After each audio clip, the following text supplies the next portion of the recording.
J'ai reçu beaucoup de questions sur la rampe. D'autres amis me demandent, l'ingénieur, est-ce que ce n'était pas nécessaire de calculer la rampe pour ces projets? L'ingénieur, est-ce que ça vaut pas la peine de tenir aussi compte des personnes à mobilité réduite dans ces projets?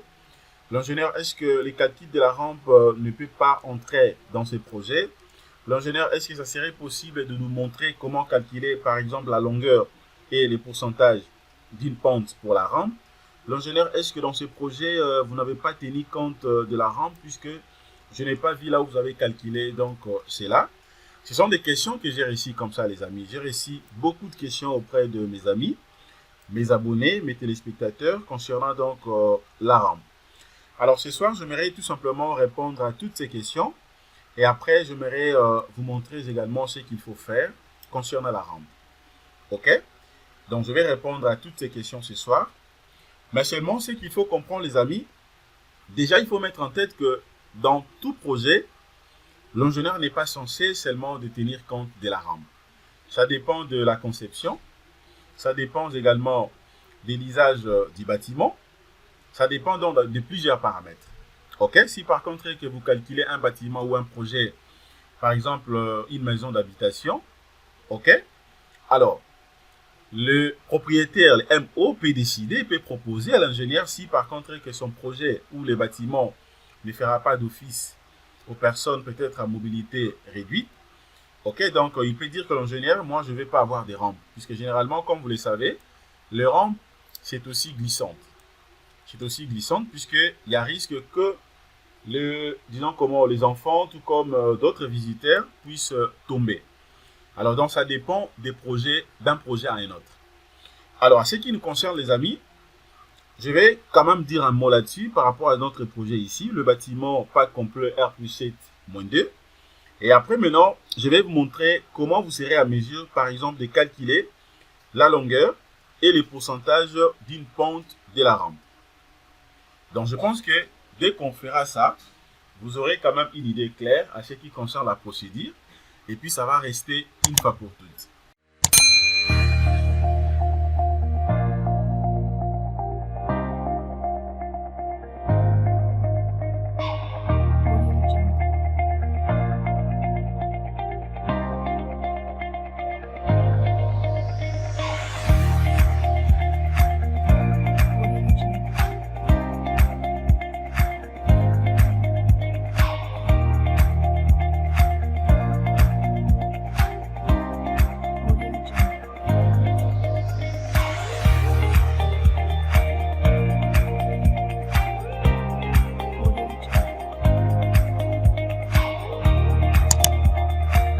Alors, quelle est la signification de la rampe?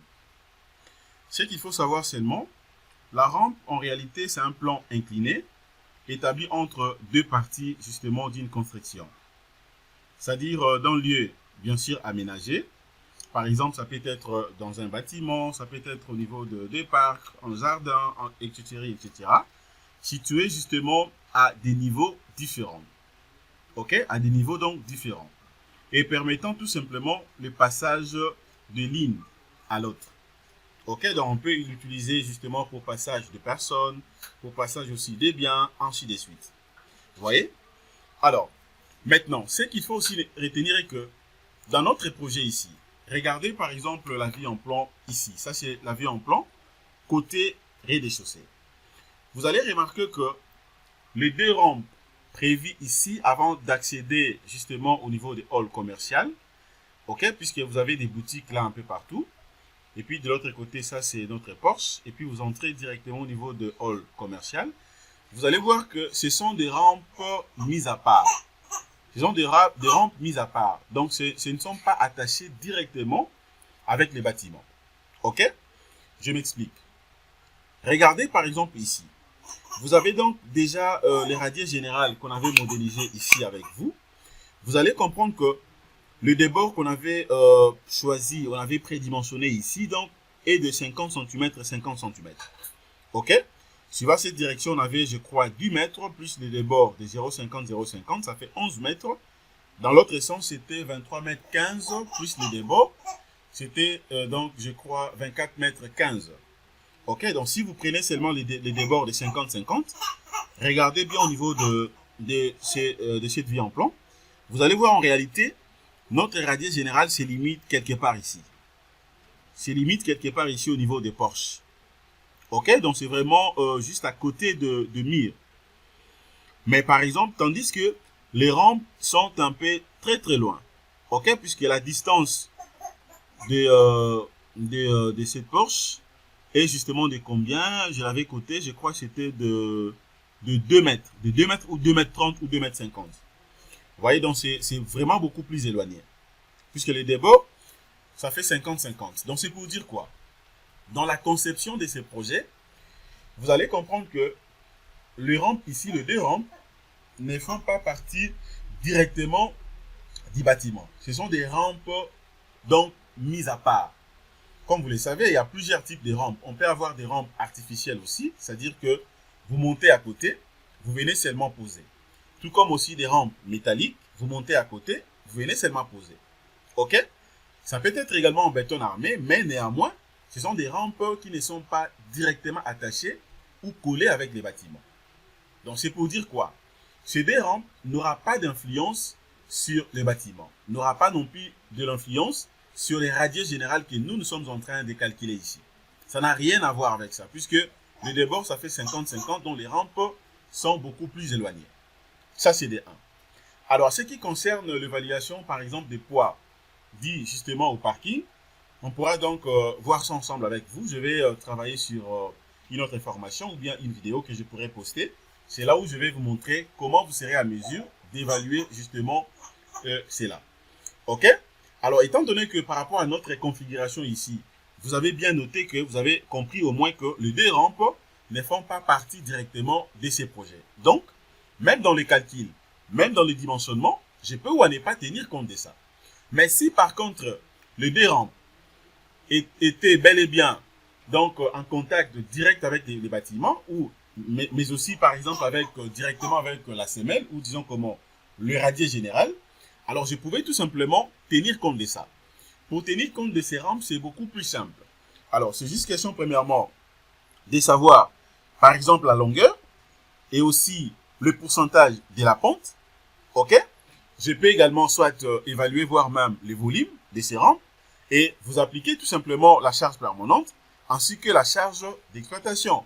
Et ça sera directement considéré. Vous voyez, donc c'est beaucoup plus simple, c'est pas compliqué. Dans un autre projet, je vais essayer un peu d'illustrer donc un projet où je ferai de manière à ce que le rampe, c'est-à-dire si j'aurai 2 ou 3 rampes, soit attachées directement avec les bâtiments. Ok? Comme ça, je pourrais vous montrer comment vous allez procéder. Alors, maintenant, d'autant plus que vous avez compris que ça sera fait, mais sans pourtant tenir compte des rampes pour ces projets.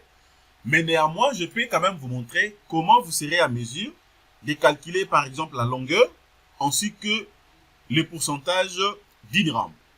Alors, tenez, je viens par exemple ici. Pour ce faire, premièrement, j'aurai besoin des données. Donc, je m'en vais d'abord ici. Regardez ce que je veux faire. Alors, comment maintenant je peux calculer la longueur d'une pente par exemple? Je commence d'abord par la longueur d'une pente et après, nous allons calculer maintenant les pourcentages. Ou soit je peux faire l'inverse. Ça dépend, c'est beaucoup plus simple, c'est pas compliqué. La première des choses est de savoir d'abord, je prends par exemple, comme je viens de dire, comment calculer la longueur et les pourcentages d'une rampe. Alors, je prends par exemple cette configuration. Regardez, ça c'est la configuration de ma rampe. Voilà, ça c'est la configuration de ma rampe. Alors, la première des choses est que je suis obligé d'abord de savoir, ok, cette distance, ça représente quoi? L'autre distance, ça représente quoi? Et aussi ça, ça représente quoi? Ok? Déjà, vous avez une idée. Donc, quand il s'agit d'un triangle, il faut savoir que pour trouver directement cette longueur ici, je suis obligé de procéder par la méthode de Pythagore. Ok? Alors, l'hypoténuse, ça sera dans les racines carrées des deux côtés. Les racines carrées des deux côtés, donc élevées au carré. Ok, dans l'addition. Et puis, je vais les calculer. On fera ça ensemble avec moi, c'est pas compliqué. Alors, déjà, cette dimension ici, la longueur LP ici, que je peux appeler longueur LP, voilà, les LP ici, représente quoi ici? Donc, ça représente tout simplement la longueur de la pente. OK? Donc là, je peux soit écrire ça comme ça, longueur de la pente. Voilà, ça représente la longueur de la pente. De l'autre côté ici, vous avez donc le L, donc ça, je peux mettre entre parenthèses, LP. Et puis ça représente tout simplement le L. OK? Le L ici, c'est quoi? Ce n'est que la distance horizontale. OK? Donc ça, c'est seulement la distance horizontale. Alors, je peux également écrire ça par exemple, distance horizontale. Voilà, donc j'ai LP et puis j'ai L. De l'autre côté ici, maintenant vous avez le H, qui est bien sûr donc la hauteur. OK, ça représente donc la hauteur. Le H ici, ça représente la hauteur. Tout comme ça représente au même moment soit la hauteur, tout comme ça peut représenter aussi le dénivelé. OK, donc je l'appelle ça dénivelé. Voilà, ça représente aussi le dénivelé. Alors, maintenant, comment je serai à mesure de calculer maintenant la longueur LP ici, mais aussi de calculer directement, donc, bien sûr, la pente en pourcentage. Alors, sachant que de l'autre côté ici, j'ai un angle. OK, ça c'est un angle. OK, donc, j'ai nommé angle de la pente. Et puis de l'autre côté également, j'aurai donc un angle. Ça représente tout simplement un angle complémentaire. C'est ça ce qu'on appelle angle complémentaire. Vous voyez les amis? Alors, je vais d'abord commencer avec le calcul justement de la pente. OK? Calcul de la pente. Bien sûr, je vais trouver ça en pourcentage. C'est beaucoup plus simple, c'est vraiment facile. Alors, déjà, ce qu'il faut comprendre d'abord par définition, il faut savoir au moins que la pente s'exprime justement à l'inclinaison, OK, d'une surface par rapport, bien sûr, à l'horizontale. Donc, moi, je vais trouver d'abord la pente. La pente, donc, c'est le P. Alors, il faut comprendre, comme je viens de dire, la pente s'exprime par l'inclinaison, OK, je ne ferai pas écrire correctement, donc, l'inclinaison, justement, d'une surface S par rapport à l'horizontale. C'est ça donc la pente. OK? Alors, et aussi, il faut noter que, déjà par formule, la formule des calculs en réalité de la pente en pourcentage, donc, elle est donc tout simplement les rapports entre les dénivelés, c'est-à-dire la hauteur, et la distance horizontale. C'est-à-dire quoi? Pour calculer donc la pente, c'est tout simplement les rapports qui existent entre les H ici, cette hauteur H, OK, communément appelée la hauteur, tout comme les dénivelés, sur tout simplement la distance horizontale ici. La distance horizontale ici. Donc, si moi je vais calculer ça, j'aurai quoi? C'est-à-dire quoi? La pente, par formule donc, la pente doit être égale à quoi? Doit être égale tout simplement, comme je viens de le dire. Donc, c'est un rapport et justement qui existe entre les dénivelés. Donc, ça sera les H ici, qui est donc la hauteur, tout comme les dénivelés, sur, OK, sur le L, donc la distance horizontale L ici. Donc, ça c'est L sur L. Pour trouver directement la pente. Alors, étant donné que moi, je vais trouver directement la pente en pourcentage, c'est-à-dire la valeur que moi, je vais trouver ici, sera directement multipliée donc par 100. Pour trouver ça donc en pourcentage. Puisque si je ne le multiplie pas, je n'aurai pas la valeur en pourcentage. Donc, c'est ça la formule, justement pour calculer rapidement la pente. OK? Ça, c'est simple. Alors, prenons par exemple. Je peux prendre comme quel exemple?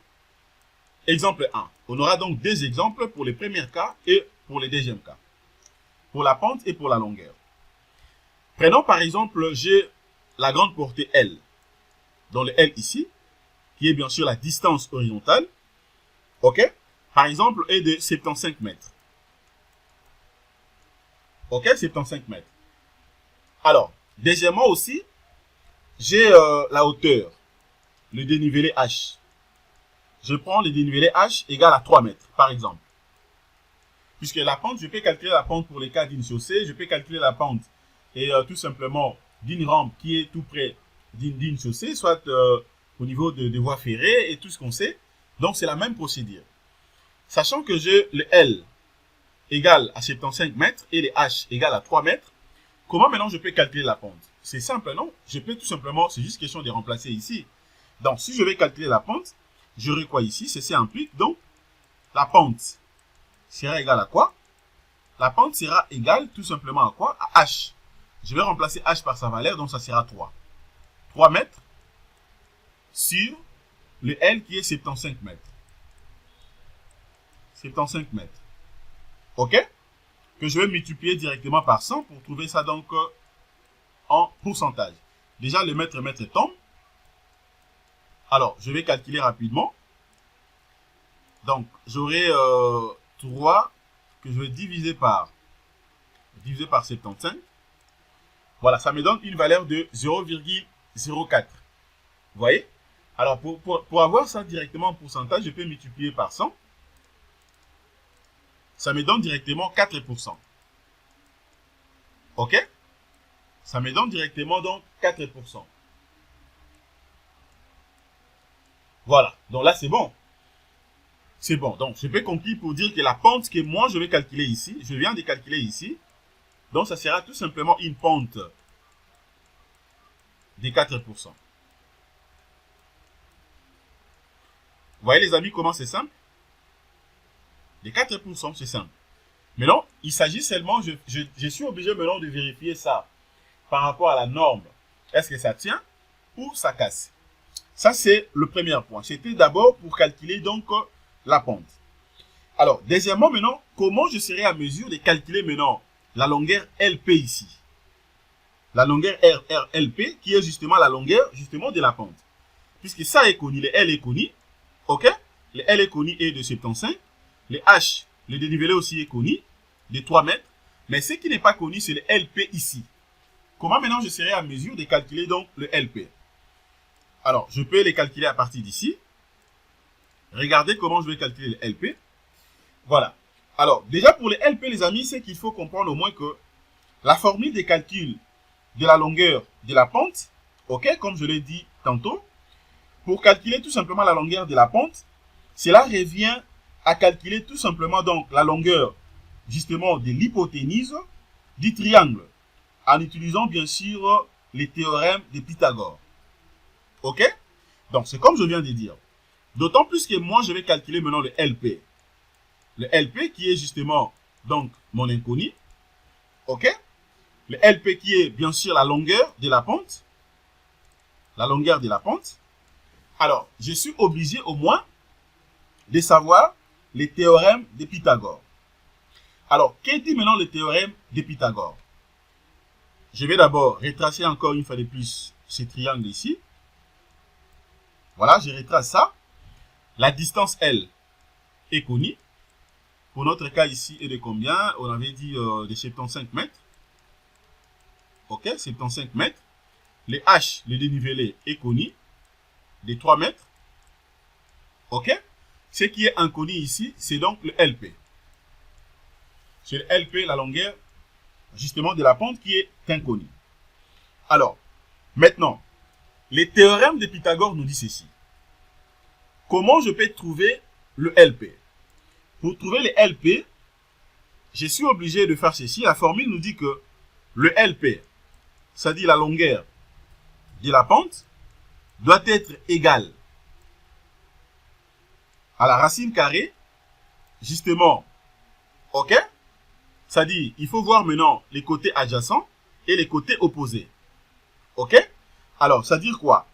Ça sera tout simplement égal à la racine carrée de L, c'est-à-dire de L ici, qui est bien sûr la distance horizontale, bien sûr au carré, plus les dénivelés, donc la hauteur ici, h, ok, et aussi au carré. Voilà. Et aussi au carré. Alors, je peux directement remplacer. Donc, ceci implique donc le RP sera égal racine carrée de L carré. Donc, je remplace L par sa valeur. Donc, ça fait 75. Ça sera donc 75 carré plus les 3 au carré. Et donc, je peux calculer LP sera égal à quoi ici? Donc, j'aurai racine carrée de combien? 75 carré, ça me fait combien? Si je prends 75 carré, donc ça sera 75 fois 75. Ça me fait 56, 25. Donc, 56, 25. Plus, là, ça fait 9. 3 fois 3, ça fait 9. OK? Donc, ceci implique, j'aurai quoi? Racine carrée de combien ici? Ça me fera racine carrée de combien? Donc, j'aurai maintenant 9 plus 56, 25. Voilà, ça fait 56, 34. 56, 34. OK? J'ai fait maintenant LP sera égal racine carrée de 56, 34. Ça me fait combien? Voilà, donc là, je vais directement calculer ça. OK? Je peux utiliser ma calculatrice ici. Donc, ça me fait racine carrée de 5634. OK? Voilà. Ça me donne directement la valeur de 75,06 mètres. OK? N'oublie pas que le 75 carré ici, c'est donc en mètres. Hein, c'est le mètre. Donc, cela revient à dire quoi ici également? Ça sera dans le mètre. OK? Donc, ça fait 75,06 mètres. Donc, c'est pour dire quoi? La longueur justement de la pente, le LP, ici, est égal à combien? Le LP calculé ici, donc j'ai trouvé une valeur de 75,06 mètres. Voilà. Donc, si je vais rentrer dans la case de départ, donc je dirais maintenant que, à ce stade maintenant, le L est connu, égal à 75 mètres. Le H est connu, égal à 3 mètres. Et aussi le LP est connu, égal à combien? Nous avons trouvé une valeur de combien ici? De 75,06. OK? 75,06 mètres. Donc les amis, voilà ce qu'il faut faire afin de calculer rapidement donc la longueur, justement de la pente, mais aussi les pourcentages de la pente. OK? Donc c'est comme ça qu'il faut faire. Mais néanmoins, il est à noter également que il faut savoir que selon la norme, OK, selon l'on-dit norme, l'accessibilité justement de RFP, donc c'est la norme justement d'Andy, nous dit que pour la rampe, OK, pour la rampe d'accès PMR, c'est-à-dire la pente doit être inférieure à 6%. La pente doit être inférieure à 6%. C'est beaucoup plus important justement pour permettre à ce que l'accès soit beaucoup plus facile. Allez-y comprendre si par contre que vous voulez exécuter soit une rampe pour des personnes avec donc faiblesse de mobilité par exemple, et que la pente est tellement forte, ça sera un peu compliqué pour eux également d'y accéder, surtout pour les cas des bâtiments. OK, déjà vous allez comprendre chez nous ici, après avoir calculé, on avait trouvé donc une pente de 4%. Donc déjà les 4% est inférieur à 6%, et donc c'est pour dire que nous sommes dans les bons. Mais il y a également des conditions qui peuvent faire de manière à ce que vous puissiez dépasser cette marge de 6%. OK, ça peut aussi dépasser. OK, il faut comprendre seulement que les 6%, ce sont des rampes. Ces genres de rampes donc sont installées beaucoup plus lorsque le dénivelé entre la voirie, OK, et votre établissement par exemple, n'est pas n'est pas vraiment à une distance beaucoup plus considérable. OK? C'est là il faut beaucoup plus tenir compte de ça. Puisque ça va vous aider de manière à ce que vous puissiez éviter d'autres incidents. OK? Mais cependant, il est à noter également que la pente, justement, de la rampe peut être augmentée également à 10%. C'est-à-dire quoi? Les 6%, oui, mais il y a des cas où ça peut être également augmenté à 10%. Il y a des cas où ça peut être augmenté aussi à 10%. OK? C'est augmenté à 10% si et seulement si la distance, OK, est un tout petit peu, je dis bien, un peu éloigné dans le sens où, si par exemple la distance est inférieure ou égale à 2 mètres. Si la distance est inférieure ou égale à 2 mètres. OK? À 2 mètres. C'est-à-dire quoi? Il faut seulement comprendre que ces pentes peuvent être donc augmentées à 10%, OK? Justement sur une longueur à 2 mètres. C'est-à-dire les 10% maintenant. Donc, il est à noter que ça peut aller également jusqu'à 12%. C'est-à-dire 12%. Si c'est inférieur ou égal à 50 cm. Selon bien sûr la norme de ERP. OK? On dit norme. C'est pour dire quoi? Les constats est que au fur et à mesure la distance est beaucoup plus proche, la pente également augmente. La pente augmente. Puisque ici vous allez voir que 50 cm, la pente est ça peut être des 12% aussi. De 2 mètres, ça peut être des 10%. Mais ça dépend maintenant de l'usage beaucoup plus du projet. OK? Mais pour notre cas ici, vous allez remarquer que la distance ici était de combien? On avait une distance de combien ici? De 75 mètres. OK? De 75 mètres, c'est beaucoup plus éloigné. OK? Nous avons trouvé donc une pente justement de 4%. De 4%. Vous voyez, donc c'est tout à fait normal. Par exemple ici, si je prends un autre cas, supposons que j'ai une distance un peu très très courte. Je prends par exemple de combien ici? Je prends soit de 2 mètres. OK? De 2 mètres. Et la hauteur, je me dis, la hauteur, ça fait donc 1 mètre. Regardez. Si je vais calculer la pente, ça veut dire quoi? J'aurai quoi ici? Donc j'aurai le 1 mètre que je vais diviser par 2 mètres. OK? Et puis je vais multiplier par 100. Alors, si je prends par exemple le 1 mètre. Le 1 mètre, je divise ça par 2 mètres. OK? Et puis je multiplie maintenant par 100. Regardez à quoi ça ressemble. Vous voyez?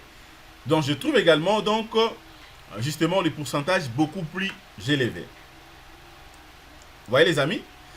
Donc voilà ce que je voulais vous montrer concernant cette petite formation. Je pense que vous avez bien compris ce qu'il faut faire. Donc c'est beaucoup plus simple. Mais par rapport à notre projet ici, nous n'allons pas tenir compte justement de rampe, compte tenu de ce que je viens de mentionner au début. Merci les amis de votre disponibilité. Passez une excellente soirée. Au revoir. HandiNorm vous aide dans la mise aux normes des entrées de votre établissement. La pente doit être inférieure ou égale à 6%. Ces rampes sont installées lorsque le dénivelé entre la voirie et votre établissement ne peut être évité. Mais cette pente peut monter à 10% sur une longueur inférieure à 2 mètres. Elle peut même monter jusqu'à 12% sur 50 cm. Au-delà de 5% de pente, un palier de repos d'au moins 1,40 m de long doit être installé tous les 10 mètres. Un garde-corps de plus de 40 cm doit être présent à chaque rupture de niveau. Plusieurs types de rampes sont possibles. Par ordre de préférence, il faut placer une rampe permanente à l'intérieur de l'établissement, une rampe permanente placée à l'extérieur de l'établissement. Si aucun des cas précédents n'est possible, une rampe amovible avec carillon peut être installée. Le carillon permet à la personne handicapée de signaler sa présence. Il doit être bien visible et installé entre 0,9 m et 1,3 m de haut à proximité de la porte d'entrée. Pour garantir la sécurité des déplacements sur l'espace public, le gestionnaire doit impérativement veiller à mettre en place cette rampe sur demande et à la retirer immédiatement après l'entrée ou la sortie de l'utilisateur. Une rampe amovible doit pouvoir supporter un poids de 300 kg minimum, être antidérapante et stable, être suffisamment large pour accueillir une personne en fauteuil roulant, permettre les manœuvres sur le trottoir pour y accéder, permettre de réaliser les manœuvres nécessaires à l'ouverture de la porte d'entrée, pouvoir être installé facilement en cas de rampe amovible ou manuelle, être contrasté pour être visible de tous, Les matériaux transparents doivent être évités. Disposer d'un carillon accessible et visible. Un panneau doit indiquer son bon fonctionnement. Les salariés doivent être accompagnés dans ce dispositif. Ils peuvent proposer leur aide mais ne doivent pas l'imposer. La pente se calcule selon la formule suivante. Hauteur de la marche divisée par la longueur de la rampe. Pour calculer une pente, divisez la hauteur de la marche à franchir par la longueur de la rampe. Par exemple, si une rampe fait 1 mètre et la hauteur de la marche 100 mm, on aura un pourcentage de pente de 0,1, soit 10% de pente. Pour calculer une longueur de rampe, on divise la hauteur de la marche par le pourcentage de pente. Si on a une hauteur de 200 mm à franchir et qu'on souhaite respecter 10% de pente, par exemple, 200 divisé par 0,1 est égal à 2 mètres de longueur de rampe. Les ressauts font l'objet de normes particulières. Un ressaut de moins de 2 cm est toléré. Il peut être de 4 cm si le chanfrein présente une pente maximale de 33%. Si le ressaut est plus important, l'installation d'une rampe de seuil est possible.